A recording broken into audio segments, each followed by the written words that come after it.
পর্যটক কেন্দ্রে মহিলাদেরকে ইফটিজিং করছে, বিপ্লব স্যার আসছে এবং আরো লোকজন আসছে। সেদিনকে ঈদের পর দিন ওই ট্রলার লইয়া এবং লোকজন লইয়া ব্যাপক ভাবে ঘুরছে। পরে স্যারে সেখানে ইফটিজিং রোধের জন্য স্যারে সেখানে কোনোভাবেই ইয়ে করতে পারে না। এইটা শুনিয়া ট্রলার অন্যদিকে বেরিয়ে পরে নামিয়ে গেছে।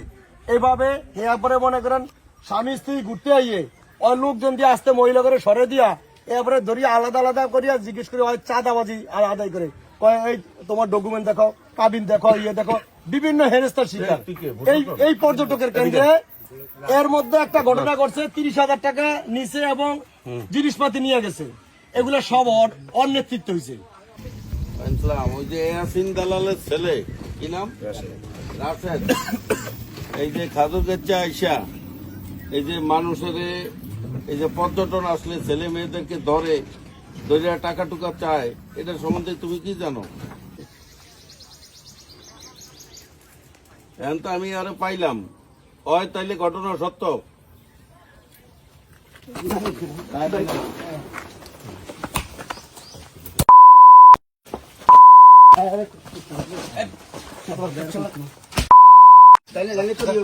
দলের নাম মাকে ছিল ফুটবল 100 বার আর জীবনী এলাকায় এনে ঢুকবি আর না 100 বার যে ভাই 100 বার ধরবো এরপরে জীবন এলাকায় ঢুকবো।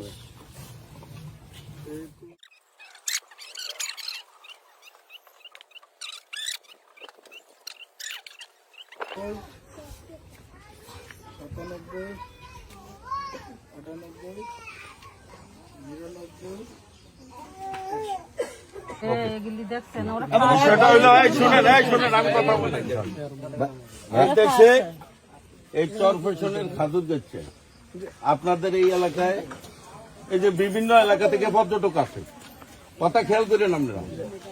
পর্যটক আসলে আপনাকে লাভ হয় না, আপনারা আপনি কথা বলবেন না। একজনের ব্যবসায়ী থাকলে তার ব্যবসা কিনা হয়, একজনের যদি ট্রলার থাকে সেটা চলে। এরপর আপনার এলাকায় যারা দোকানদারি করে তাদের বেচা কিনা হয়। পর্যটক আসলে কি লাভ হয় না না হয় এটা বলেন? লাভ হয়, সবাই বলেন। যদি লাভ হয় আর যদি এরকম সন্ত্রাসী কার্যকলাপ করে, কোন সন্ত্রাসী যদি একটা মেয়ে ছেলে ঘুরতে আসে, স্বামী স্ত্রী ঘুরতে আসতে পারে, আসে না? আচ্ছা, এখানে যদি ওই মেয়েকে আটকানো হয়, ছেলেকে আটকানো হয়, তাহলে কি আর আসবে? কেউ আসবে? তো আপনাদেরও তো দায়িত্ব আছে নাকি?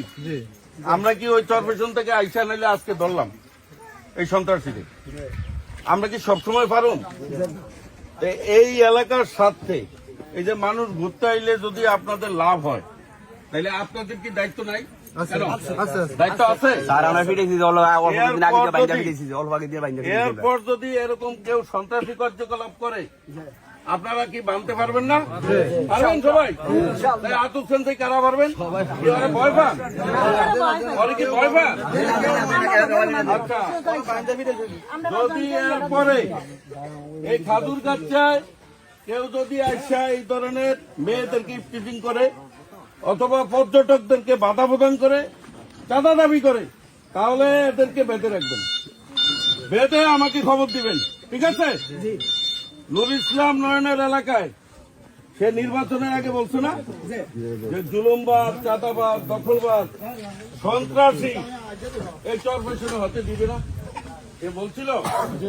এখন নির্বাচনের পরে তো ভোট শেষ, কিন্তু নুর ইসলাম নয়নের কথা হইল যে এখন ভোট শেষ হয়েছে, এই 5 বছরে আমাদের পাবলিকের কাজ করতে হবে, এই জুলুমবাদ, সন্ত্রাস, চাঁদাবাদ বন্ধ করতে হবে নাকি?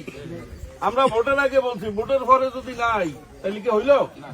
আমরা ভোটের আগে যেরকম বলছি, ভোটের পরেও আমরা এই 5 বছর এই চরপেশনের মানুষকে নিরাপদ রাখতে চাই।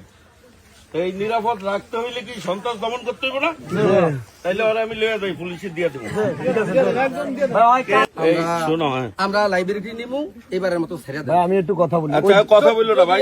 এর কোনো অন্যায় অপরাধ করে তোলার পরে তো ধরুম আর বাবা আরে ভাই কথা বললো না, আপনি দায়িত্ব নিবেন। আচ্ছা আপনি নিবেন। এই যাই দাঁড়ান। আরে ভাই দাঁড়ান না, আমরা মূর্খ, আমি বুঝছি। আচ্ছা কে কে দায়িত্ব নিচ্ছেন? আপনারা দায়িত্ব নিচ্ছেন? আমরা দায়িত্ব নিচ্ছি।